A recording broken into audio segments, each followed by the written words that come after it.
You walked into that conversation, said the right things, made them laugh, kept it engaging. You left thinking it went well. 3 days later, they can barely remember your name. But someone else in that same room, someone quieter, someone who said far less, they're still thinking about them. That gap isn't charisma. It isn't confidence. It's 3 psychological behaviors most people will never know exist. And after this, you will. The first one, the peak exit. Your brain doesn't store an entire conversation. It takes 2 snapshots, the most emotionally charged moment and how it ended. Psychologist Daniel Kahneman called this the peak end rule. Everything in between, largely forgotten. So here's what to actually do. You're catching up with someone over coffee. The energy is high. They just laughed, something real just landed between you, and most people keep talking, trying to ride it out.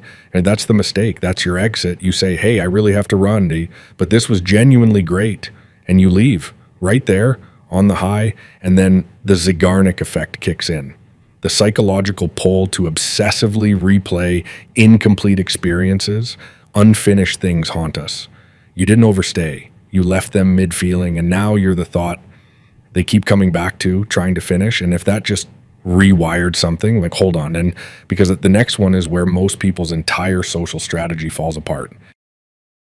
The second one, and this is the one that changes everything, the mirror shift. Here's the truth most people can't accept. When you walk into a conversation trying to be interesting, you lose before you begin. Because the brain doesn't bond with impressive people. It bonds with people who make it feel impressive. So instead of sharing your story, ask the question that makes theirs worth telling. Someone mentions they've been learning to paint. Most people say, oh, cool, I tried that once. You say, what finally pushed you to start? Now they're the interesting one. You just handed them the spotlight, and they felt it. Their brain releases dopamine, not because of you, but through you, and the brain is loyal to whatever makes it feel that way. That's not charm, that's neuroscience. And it's almost impossible to forget. Stay with me, because the last one is the one most people will never be brave enough to use. And the last one is the strategic crack. This one will feel wrong. Stay with it. Psychologists call it the pratfall effect. A single, genuine admission of imperfection makes you more likable, not less, because the brain can admire perfection, but it can only connect to something real.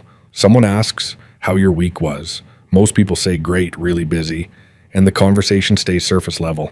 Instead, try, honestly, kind of all over the place, but I'm figuring it out. Watch what happens. Their shoulders drop, their guard comes down, they share something real back.